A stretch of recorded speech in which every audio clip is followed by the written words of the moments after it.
our webinar today, our presenter is going to be Dr. Tyler Arvig. Dr. Arvig is a clinical psychologist and associate medical director for R3 Continuum. He has over 15 years of domestic and international experience in behavioral health workplace absence. He's an engaging public speaker who regularly presents at national and international conferences and to large and small organizations on work absence topics and clinical issues in the workplace. He has experience training and mentoring physicians and behavioral health professionals, and Dr. Arvig has authored several peer-reviewed journal articles and is frequently cited subject matter expert as well. He's also a high-performance driving instructor, racing enthusiast, and in his own words, a very slow mechanic. So thank you for being with us today, Dr. Arvig.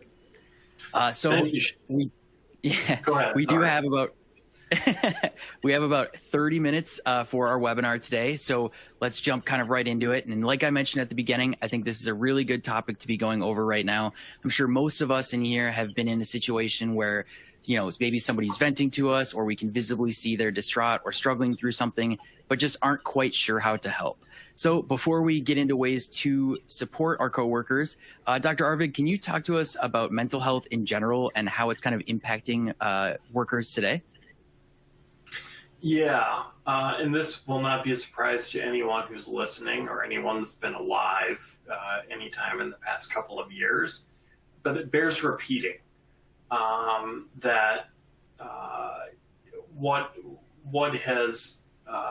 what we see with other people is also going on for ourselves. I was meeting with a group of people. This would have been sometime mid last year, and one of the group members, who was a kind of a large, NFL player looking guy, who had just experienced a loss, was saying about, someone else was talking about, mental health and the struggles. And the guy turns to me and goes, I just realized this shit is real. Like, astute observation and very true. Even for those that maybe haven't struggled with some of these kind of things in the past, you might be now, because we're just dealing with so much more than we have before. Now, I want to highlight something here, and that is, we often thought about this topic in relation to, in the midst of COVID, when numbers were spiking and people were getting ill and we were dealing with a lot of unknowns. And mental health was a real big focus then, as it should have been, because a lot of people were struggling. And even as, we hope the pandemic is tailing off, and it appears like it is, one of the things we find is that these types of things we're talking about here are still present. In fact, they haven't gone away or even changed all that much. Now, our life situations have hopefully improved and changed a little bit. But what we're struggling with, and maybe what's been entrenched over the past bit of time, isn't going to magically go away. So this is stuff that we're still dealing with. You might feel yourself or hear other people in your life say things like, I've never felt like this before. I don't know what to do with this. Those kind of things. And when you hear those things, the biggest thing you can do is just be supportive. And we're going to talk a little bit more about how you can actually support people or what to be listening for. But just to get us kicked off, just a reminder that this is all very real stuff that we all have going on in our lives.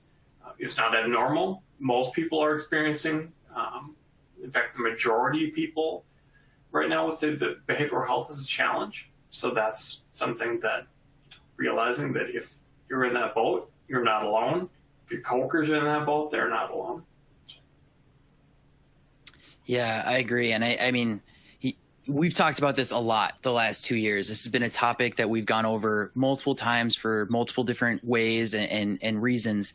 But I think this one is really specific because, or special, I should say, because it's talking just kind of like to one another. How can one person kind of help another person? So looking at it from, say you're just talking right to me, how would you go about just teaching me how to do something like that? Right. So when we're talking, sometimes we think about support, mental health support, as being something that you need to seek out a psychologist or a psychiatrist or a doctor for. And in a lot of cases, that is true. but there's a lot of it that can occur organically within our families, within our friends, and even, yes, within us and our coworkers. But it's important to remember that we can't really help someone or effectively or as effectively help someone if we're struggling ourselves. It's the old adage of, if the plane loses oxygen, put the mask on yourself before you help someone else. Why? Because if you don't, you pass out, then you can't help anyone else. So this concept of, I can't save someone from drowning if I'm treading water myself. We got to care for ourselves. But this can also be helpful because I can look and go, geez, I'm really struggling with this. So if Shane exhibits some of those things or someone else exhibits some of those things, maybe I notice it more than I would otherwise, because maybe I resonate with it more than I would otherwise. So what are you seeing in yourself?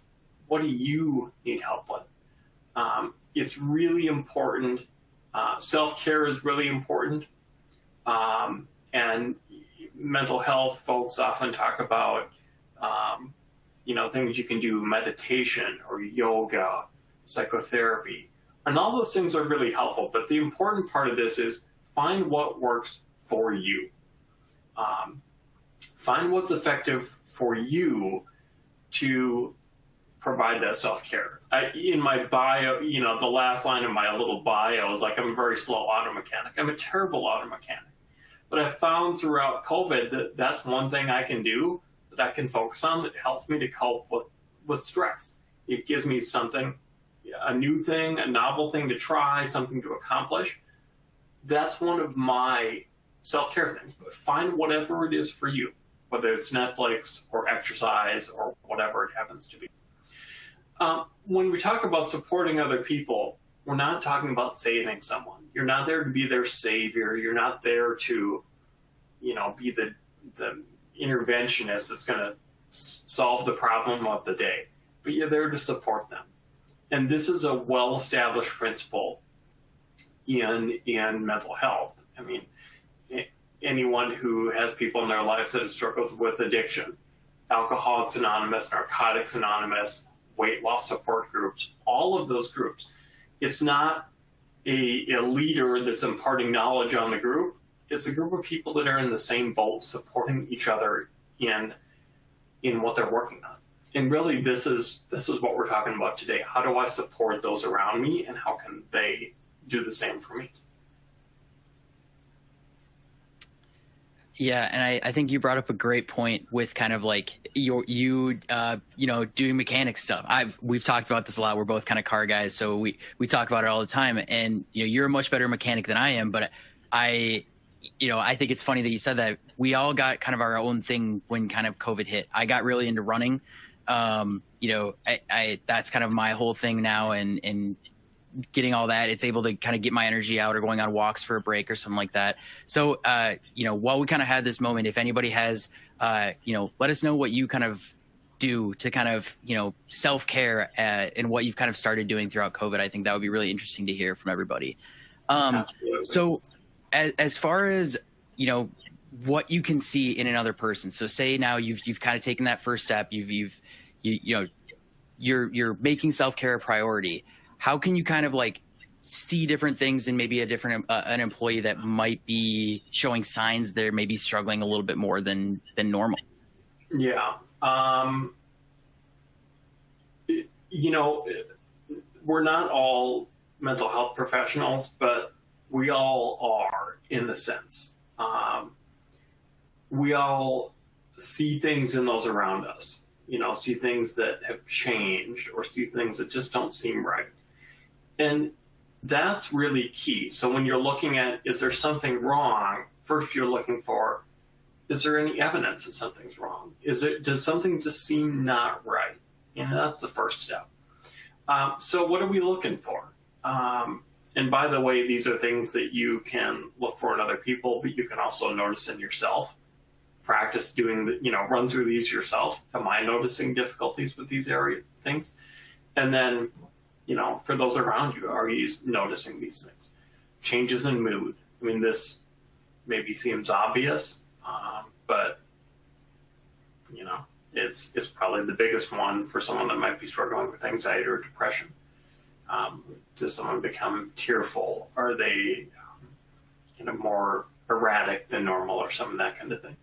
Difficulty getting stuff done. You know, do you have a coworker that's typically very on top of things and all of a sudden things change a little bit, or they start missing things, or things that just, you know, typically they wouldn't struggle with, they're struggling with. Increases in irritability. You know, just small things set people off they didn't used to. Do people, you know, are they in their conversations and in how they talk about things, are there a lot of negative thoughts or more negative thoughts than are typical?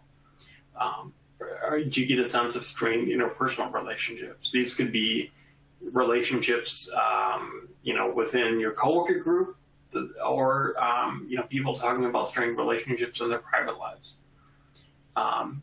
Difficulties with concentration. You know, are people struggling with keeping the theme of a meeting or getting a task done, or are they more scattered than they used to be? Sleep, you're probably not going to observe, hopefully not in your coworkers if they're sleeping too much or not enough. But people often tell you that, you know, geez, I didn't sleep well last night, or I haven't been sleeping well. Increasing use of substances. In fact, this is one that's been pretty well established over the past couple of years, but there's been increases in, you know, people that are binge drinking. We've seen more overdose cases and those kind of things.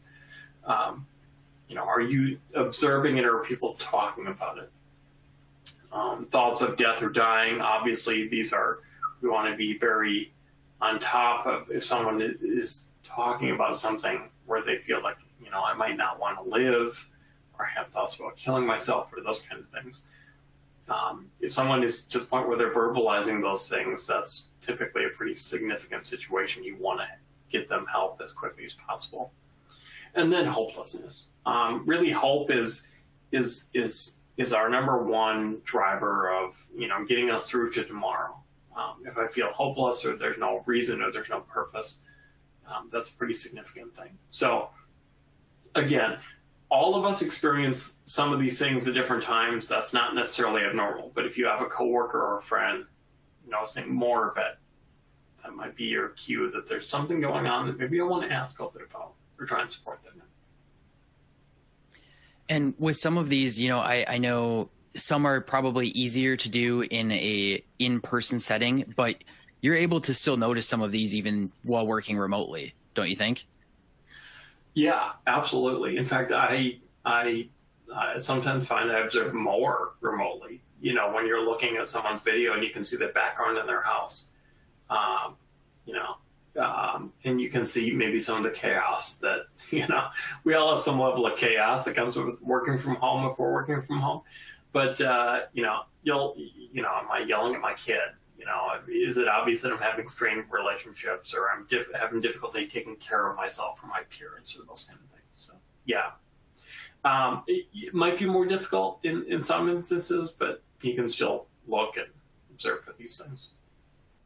All right. And just one follow-up kind of on say, like, changes in mood. So does that mean something like, you know, say we worked together a few years ago in office and I was chipper and happy every single day, and now, you know, you're starting to see this decline where every day I'm more pessimistic, or I'm just I guess, you know, even negative thoughts. I'm just very like, not, something is clearly wrong. Is that, you know, is it something that you should be observing kind of over time, or if all of a sudden, you know, I have one bad day, that there should be a red flag?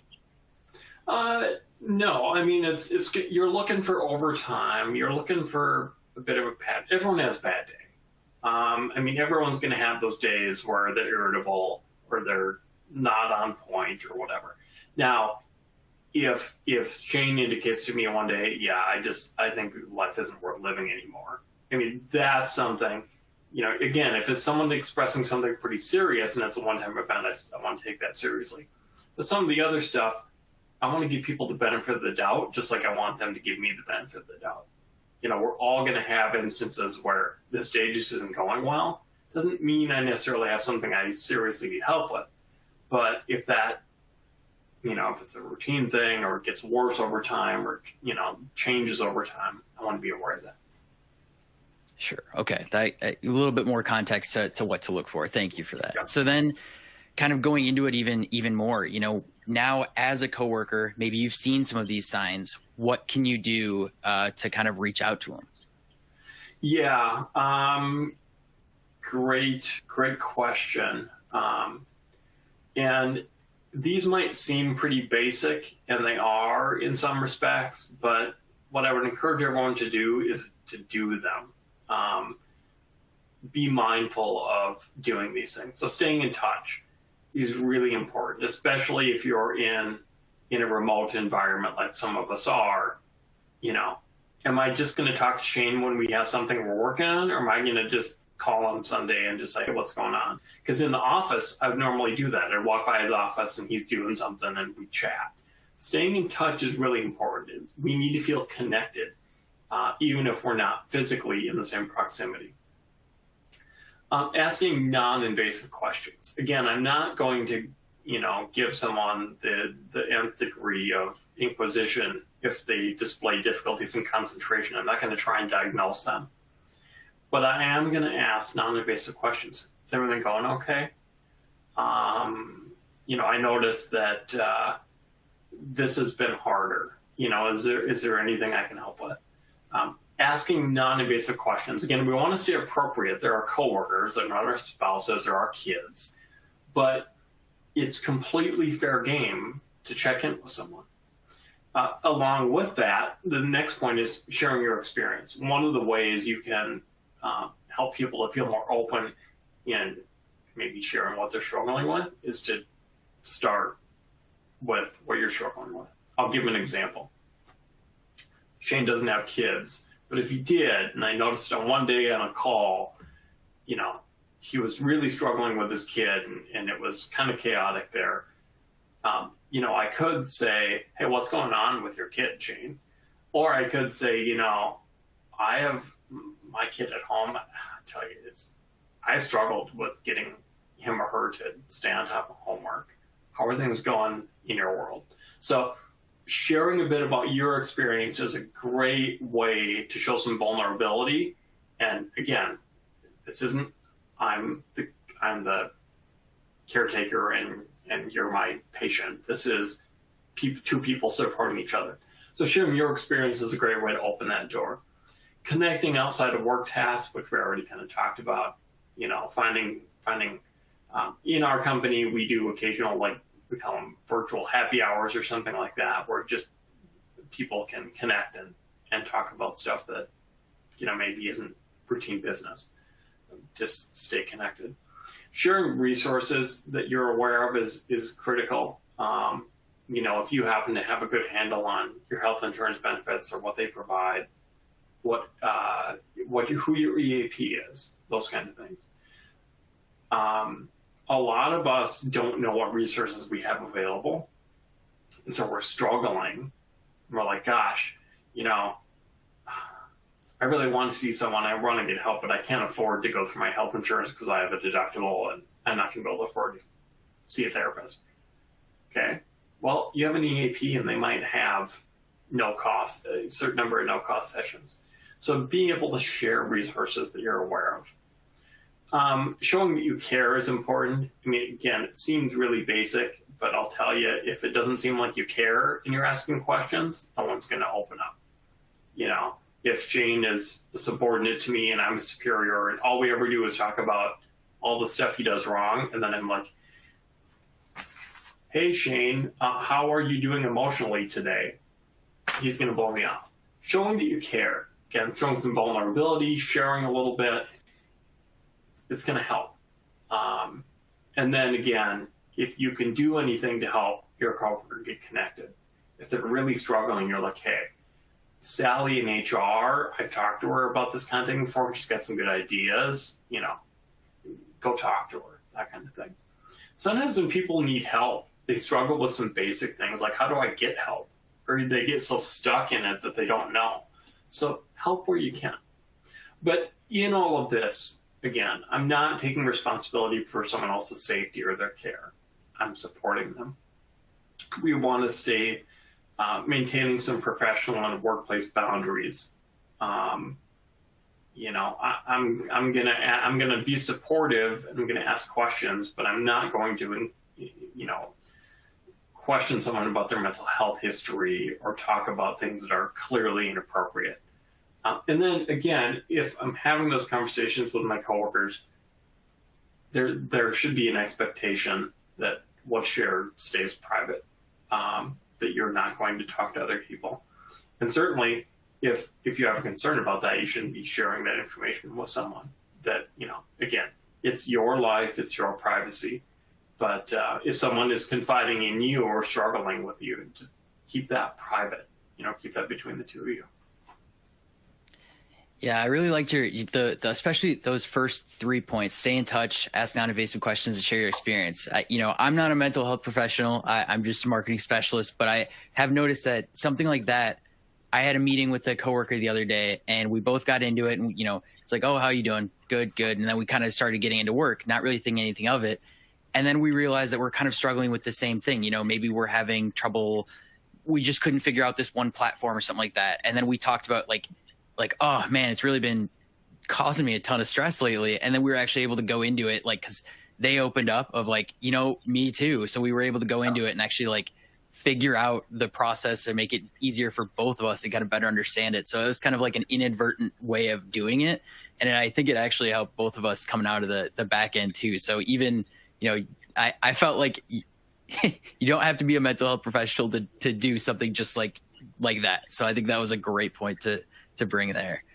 And you also mentioned, you know, resources and kind of sharing resources that, you know, maybe you don't know any resources. Can you dive into a few, you know, options that we may have as employees? Yeah. And I won't spend a lot of time on this because I want to leave a few minutes for questions. But really, I mean, generally for resources for folks that might need some additional support, we have psychotherapy, you know, or psychiatric services for folks that need medications. If you have private health insurance, that's usually a benefit. Important thing here is a lot of this can be done virtually now. You don't need to physically go to an office, so it's much more convenient than it has been in the past. There's also several smartphone apps and different things that you can use. If you're just needing a little bit of help with, you know, dealing with some mild anxiety or depression, or maybe you want help with some mindfulness techniques. Lots of stuff out there, so use what you can. Support groups, you know, we talked earlier about like Alcoholics Anonymous, Narcotics Anonymous. There's groups out there for everyone. If you're struggling with parenting or anxiety or depression or whatever it is, they don't cost anything. So know what's around and what's available. And then, you know, again, if I am struggling in a more significant way, with thoughts of suicide, hopelessness, you know, if I or someone in my life is really struggling, I want to get them to the appropriate level of care, which in some cases could mean hospitalization or, you know, an urgent visit to the doctor. Again, as a coworker, it's not my responsibility, but if I'm seeing those things and there's something that's concerning to me, I certainly want to do what I can to help the person in the moment. In terms of the workplace, we've already talked a little bit about the Employee Assistance Program. Most all employees have access to one that has a lot of resources that you might not be aware of. So look into that, see what's around, and then check with your human resources. What, you know, chances are over the past couple of years, they put some programs in place or some other things. Know what those are. Look into them. See if any of them would be beneficial to you or to people that you might know. And then, you know, don't be afraid to leverage those. And then at the bottom here is just the suicide prevention hotline. You or anyone you know is struggling and needs immediate support, you can call this number 24/7. And don't be shy about using it if you need it. So I will leave it at that. Yeah, absolutely. So we've got about 4 or 5 minutes left here to kind of go over some questions. So if you have any questions, feel free to send them in. We have a couple already that we can go over. But before we hop into it real quick, I do want to invite everyone to our next webinar. That will be Tuesday, March 29th at 12 p.m. Central Time. It'll be another one just like this, quick 30 minutes, and we'll feature a familiar face with R3 Continuum's Associate Medical Director, Dr. Tyler Arvig. That webinar is titled Imposter Syndrome, How to Understand, Acknowledge, and Overcome It. You can register today using the widgets and links across the screen, and you'll be getting some more information on this webinar in the very near future. So with that being said, let's get into a few questions here.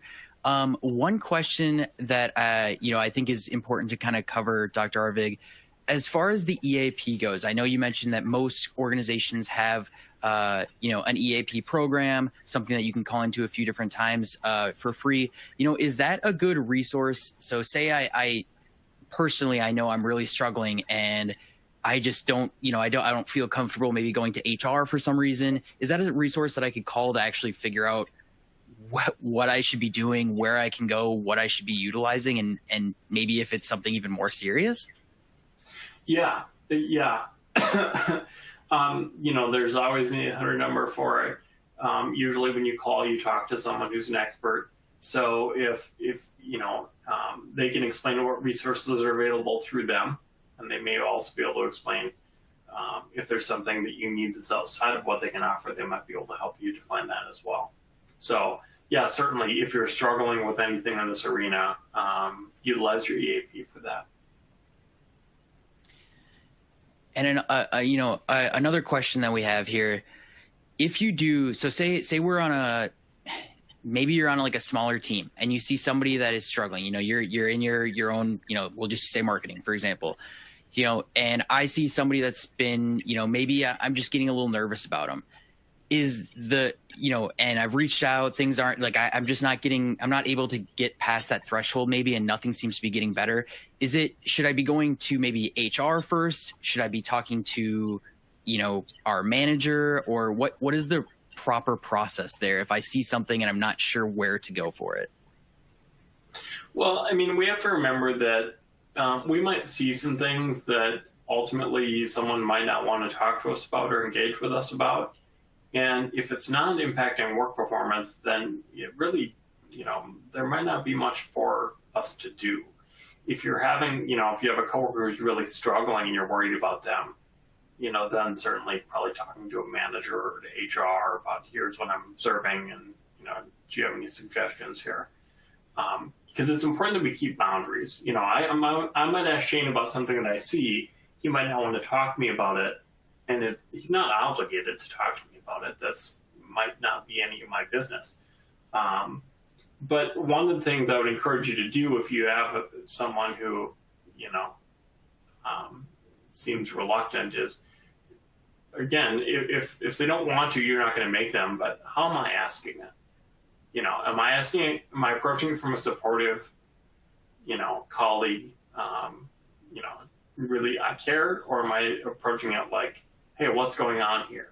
Well, I'm not probably going to open up to you if that's your approach. So, yeah, I think that's a good way to look at that too. Thank you for that.